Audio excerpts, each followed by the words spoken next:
জামাই ষষ্ঠী পালন হলে বৌমা ষষ্ঠী কেন পালন হবে না?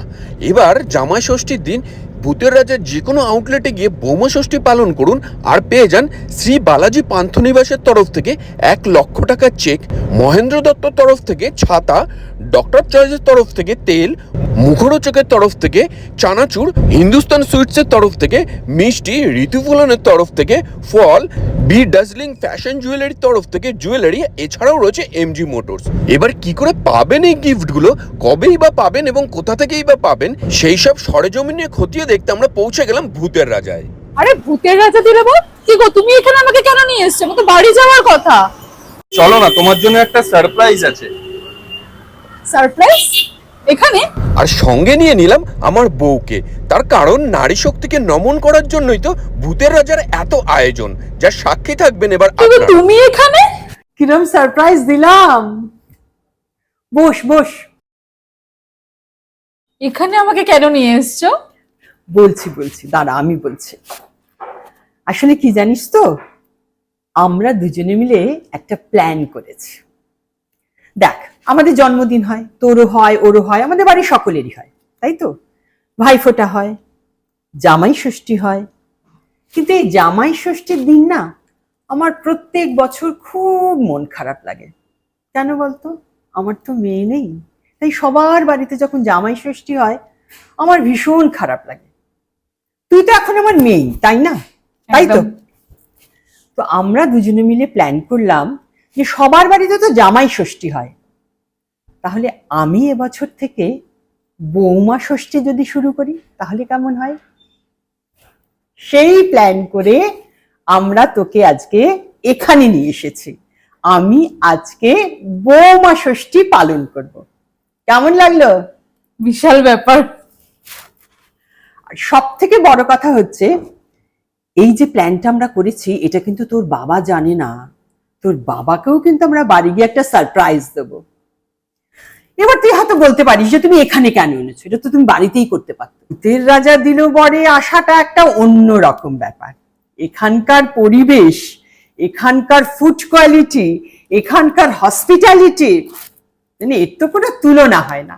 সেই জন্য আমি ঠিক করলাম যে এই সেলিব্রেশনটা আমি এই ভূতের রাজা দিল বরে এসেই করব। তো এখানে আমি তোর মনের মতো, তোর পছন্দসই সব কটা আইটেম দিয়ে তোকে আজকে বৌমা ষষ্ঠী পালন করবো। ভাবাই যাচ্ছে না। চলো তাহলে আমি শুরু করে দিই। আর শুধু খাওয়া দাওয়া এবং গিফট নয়, সমস্ত রিচুয়ালের ব্যবস্থাও কিন্তু রাখছে এই ভূতের রাজা দিল বর। সেই সবকিছুর জোগাড় যন্ত্রের জন্য আপনাকে একদম চিন্তা হাতে করতে হাতে হবে না। দাও তালি, তবে আসবে বৌমা ষষ্ঠী তালি। আর তারপরে ভূতের রাজার সেই ঐতিহাসিক রিচুয়াল। এই তো বৌমা ষষ্ঠী থালি এসে গেছে। বাবা, সব কিন্তু তোমার পছন্দের জিনিস। এত আমি কি করে খাবো একা একা? আচ্ছা, এখানকার একটা বৈশিষ্ট্য হচ্ছে যে এই থালিটা কিন্তু তোমরা শেয়ার করে খেতে পারো, তাই আজকে এই থালিটা তোমরা দুজনে মিলে শেয়ার করে খাও। ভূতের রাজার এই বৌমা ষষ্ঠী থালিটা কিন্তু থাকছে প্রায় 25 রকমের আইটেম। প্রথমে যেটা আমরা এখান থেকে ট্রাই করলাম সেটা হচ্ছে ফিশ ফ্রাই। আর ফিশ ফ্রাই খাওয়ার পরে যেটা ট্রাই করলাম সেটা হচ্ছে গরম গরম লুচি, একেবারে ফুলকো লুচি, আর তার সঙ্গে ভাজা মশলার আলুর দম। আর এই আলুর দমটা দেখুন, একদম নরম তুলতুলে আলু, আর তার সঙ্গে গরম গরম লুচি। লুচির সঙ্গে আলুর দম না পায়েস, কার কোনটা ভালো লাগে সেটা জানাবেন আমাকে কমেন্ট বক্সে। প্রথমে একটু আমার বউ খেয়ে নিল, তারপরে আমাকেও একটু খাইয়ে দিল। থালিটা কিন্তু শেয়ারেবল।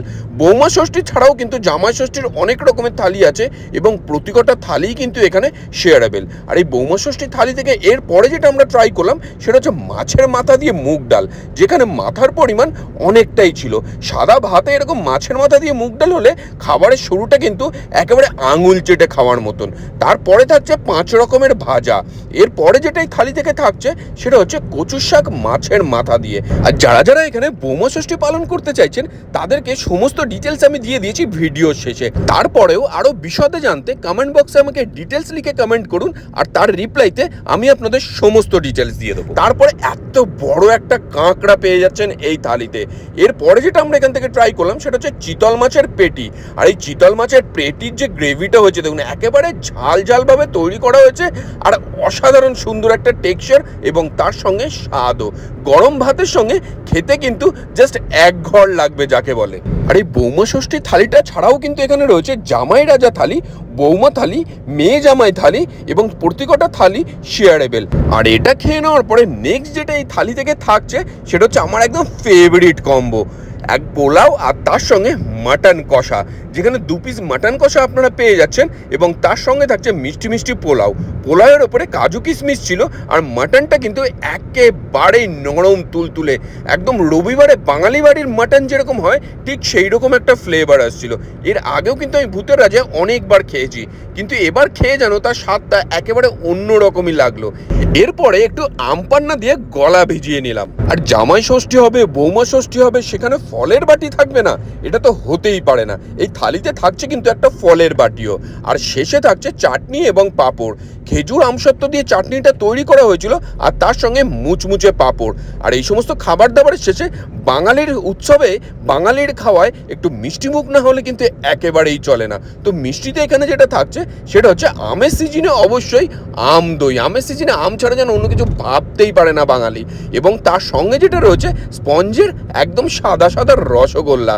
আর যেটা আগেও বলেছি, যারা জামাই ষষ্ঠীর দিন ভূতের রাজায় গিয়ে বৌমা ষষ্ঠী পালন করবেন তারা পেয়ে যাবেন শ্রী বালাজি পান্থনিবাসের তরফ থেকে 1 লাখ টাকার চেক, মহেন্দ্র দত্ত ছাতা, ডক্টর চয়েসের তেল, মুখরোচকের তরফ থেকে চানাচুর, হিন্দুস্তান সুইটসের তরফ থেকে মিষ্টি, ঋতুফলনের তরফ থেকে ফল, বি ডাজলিং ফ্যাশন জুয়েলারির তরফ থেকে জুয়েলারি। আর এই সমস্ত গিফট কিন্তু আপনারা পেয়ে যাবেন ভূতের রাজা যাদবপুর এবং সল্টলেক সেক্টর 5-এর ব্রাঞ্চটা থেকে।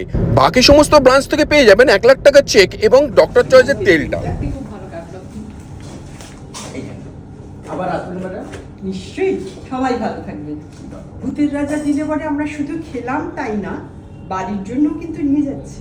সুতরাং আর দেরি না করে ঝটপট কমেন্ট বক্সে ট্যাগ করে নিন আপনার জানা সেই বিবাহিত জুড়িকে।